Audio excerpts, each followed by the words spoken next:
बिस्मिल्लाहिर्रहमानिर्रहीम। व्यूअर्स, अपनी पिछली वीडियो में हमने देखा कि हमारा वेब पेज डिफरेंट डिवीजन्स में डिवाइड हुआ होता है, जिसे डिव टैग की मदद से डिवाइड किया गया होता है।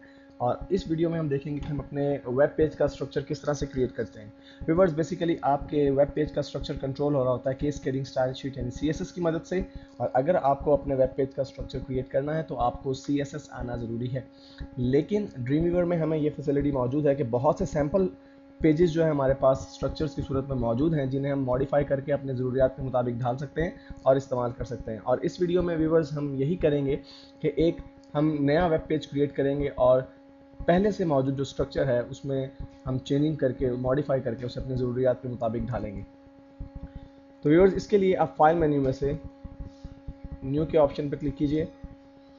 पेज टाइप में से व्यूवर्स आप HTML पेज टाइप को सिलेक्ट कीजिए और राइट साइड पे आपको डिफरेंट पेज स्ट्रक्चर मौजूद है, लेआउट्स मौजूद हैं। अब ये आपकी ज़रूरत पर डिपेंड करता है कि आपको कैसा पेज स्ट्रक्चर क्रिएट करना है। कई किस्म के पेज स्ट्रक्चर हो सकते हैं। मिसाल के तौर पे आपका एक जो पेज स्ट्रक्चर है, 1 column fixed centred header and footer, means इसमें आपका जो पेज स्ट्रक्चर है वो 3 हिस्सों में डिवाइडेड है, हेडर, फुटर और आपके मेन कंटेंट्स के लिए सेंटर में जगह। लेकिन अगर आप साथ में मेन्यू बार जो है वो लेफ्ट साइड पे बनाना चाहते हैं तो व्यूअर्स आप इसमें डिफरेंट कैटेगरीज में से, मसलन ये आपके पास एक जो है वो स्ट्रक्चर है 2 column fixed right side bar header and footer. इस स्ट्रक्चर में जैसे कि आप देख रहे हैं कि हमारा जो वेब पेज है वो 4 हिस्सों में डिवाइडेड है। हेडर, राइट साइड पे आपका मेन्यू बार, कंटेंट और बॉटम में आपका फुटर।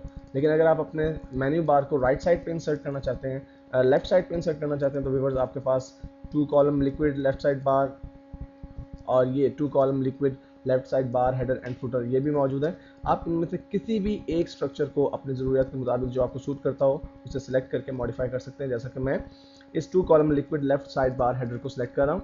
और व्यूअर्स, जब हम इसे क्रिएट करेंगे तो डेफिनेटली ड्रीमवीवर हमसे ये पूछ रहा है कि हम इस वेबसाइट की जो इस वेब पेज से रिलेटेड या कनेक्टेड जो CSS फाइल है उसे कहाँ सेव करना चाहते हैं।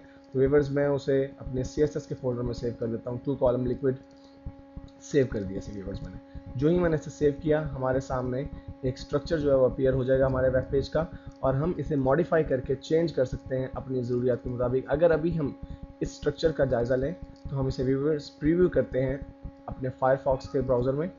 लेकिन उससे पहले हमें इसे सेव करना होगा, तो मैं इसे सेव कर लेता हूँ।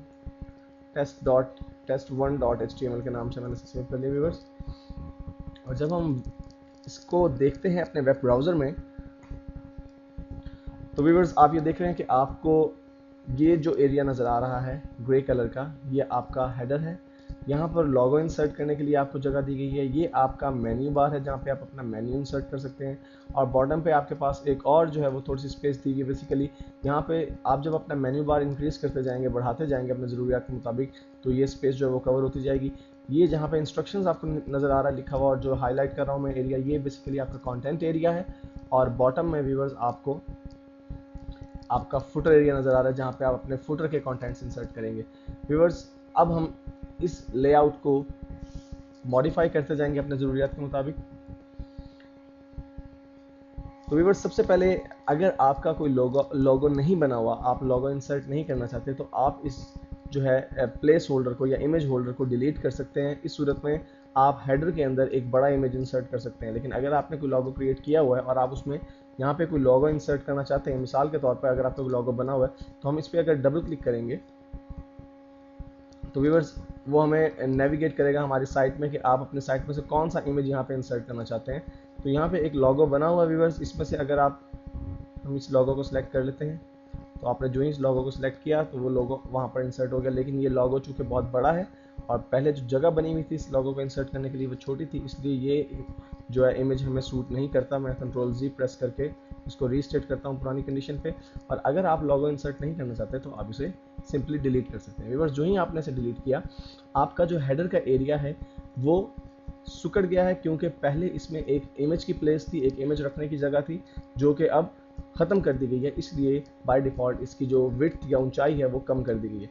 व्यूअर्स, अब अगर आपको इस हेडर एरिया को अपना मॉडिफाई करना है तो आप कैसे मॉडिफाई करेंगे। व्यूअर्स, आप अपने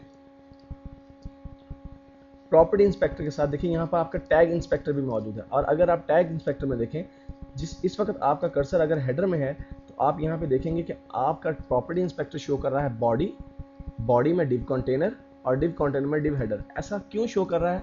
व्यूअर्स ये ऐसा इसलिए शो कर रहा है क्योंकि बेसिकली आपके वेब पेज का जो स्ट्रक्चर है वो ऐसा ही है कि आपके जो बॉडी का टैग है वेब पेज का, उसमें एक कंटेनर का टैग लगाया गया। अगर आप इस कंटेनर के टैग को सिलेक्ट करते हैं तो देखिए आपका पूरा वेब पेज जो है वो सिलेक्ट हो जाता है। उसकी वजह ये है कि ये रैपर टैग ही बेसिकली कंटेनर टैग का जो है वो रिप्लेस के तौर पे यूज़ किया जा रहा है। यहाँ पे पिछली वीडियो में जैसा कि हमने जिक्र किया था कि एक रैपर टैग इंसर्ट किया जाता है जो कि आपके वेब पेज पर मौजूद तमाम कंटेंट्स को जो है रैप कर लेता है, लेकिन उसकी जगह आप जो है वो कंटेनर टैग भी यूज़ कर सकते हैं। जबकि जैसा कि आपका ड्रीम वीवर के अंदर जो पहले से बने हुए स्ट्रक्चर्स मौजूद हैं वेब पेजेस के, उसमें कंटेनर के नाम से एक डिव जो है टैग क्रिएट किया जाता है। और इसको व्यूअर्स अगर हम एनालाइज करना चाहें तो राइट साइड पे हमारे जो पैनल है इसमें CSS स्टाइल में से आपके पास देख रहे हैं कि 2 कॉलम लिक्विड जो आपका CSS फाइल है, इसमें आप इसकी प्रॉपर्टीज़ को चेंज कर सकते हैं, किसी भी चीज़ की प्रॉपर्टी को। मिसाल के तौर पर अगर हम कंटेनर की बात करते हैं, ये देखिए व्यूअर्स ये कंटेनर है हमारा, और इस कंटेनर को अगर हम चेंज करना चाहते हैं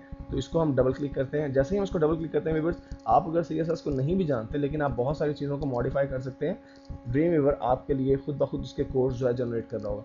मिसाल के तौर पर आप कंटेनर का जो है साइज़ चेंज करना चाहते हैं तो आप कैटेगरी में से व्यूअर्स बॉक्स की कैटेगरी को सिलेक्ट कीजिए। अगर आप देख रहे हैं बॉक्स की कैटेगरी के अंदर इसकी जो विड्थ है वो 80% परसेंटेज में है। ये परसेंटेज किस चीज़ की है व्यूअर्स? आपके वेब पेज की टोटल जो विड्थ है उसका 80% जो है वो आपके कंटेनर का टैग है। अगर आप इसकी विड्थ को इंक्रीज या डिक्रीज करते हैं, मिसाल के तौर पे मैं इसकी विड्थ को बढ़ाकर 90% कर देता हूँ, या परसेंट में भी कर सकते हैं और पिक्सल्स में भी कर सकते हैं व्यूअर्स। डिफरेंट आपके पास यहाँ पे क्राइटेरिया मौजूद है। मैं इसको 90% कर देता हूँ। और व्यूअर्स अब अगर हम इस पेज का जायज़ा लें, इसको हम प्रीव्यू करें अपने फायरफॉक्स के ब्राउज़र में, आप देखेंगे कि राइट और लेफ़्ट साइड पे पहले जो जगह हमारे पास मौजूद थी वो अब कम हो गई हैं। उसकी वजह ये है कि ये देखिए आपको राइट साइड पे जो एरिया नज़र आ रहा है ये ग्रे कलर का एरिया, और लेफ़्ट साइड पे जो ग्रे कलर का एरिया नज़र आ रहा है डार्क ग्रे कलर का, ये एरिया कम हो गया, श्रिंक हो गया। उसकी वजह ये है कि हमने अपने डिव टैग को एक्सटेंड किया है। हमने कहा है कि हमारे पेज का टोटल 90% जो है वो डिव कंटेनर जो है वो डिव एरिया जो कंटेनर का है वो मुश्तमिल होना चाहिए।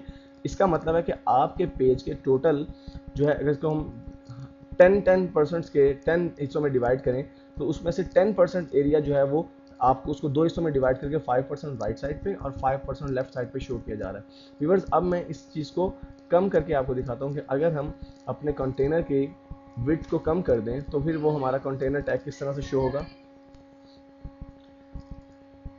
व्यूअर्स अब अगर मैं इसको 90% की बजाय 70% कर दूं तो इसका मतलब है कि मेरे पेज की टोटल जो विड्थ है उसका 70% पे जो है मेरे कंटेंट या कंटेनर जो टैग है वो मुश्तमिल होगा। इसको मैं अगर प्रीव्यू करके देखूं ब्राउज़र में तो हम देखते हैं, ये देखिए व्यूअर्स अब आपके जो कंटेंट्स हैं वो टोटल वेब पेज के कंटेंट्स को सुकड़ गए हैं, और आपको जो राइट साइड पे और लेफ्ट साइड पे प्लेस नज़र आ रही है, जो जगह नज़र आ रही है व्यूअर्स, वो ज़्यादा नज़र आ रही है पहले से। तो व्यूअर्स इस वीडियो में हमने देखा कि हम अपने कंटेनर टैग को किस तरह से एडिट कर सकते हैं। मैं फिर बता दूं कि ये एडिटिंग आप परसेंटेज में भी कर सकते हैं और ये एडिटिंग आप पिक्सल्स में भी कर सकते हैं, लेकिन पिक्सल्स की सूरत में आपको अपने कंटेनर टैग की विड्थ और हाइट पिक्सल्स में देना होगी, लेकिन अगर आपने उसकी विड्थ जो है परसेंटेज में दे दें तो ये ज़्यादा आसानी से आप इसको कंट्रोल कर सकते हैं।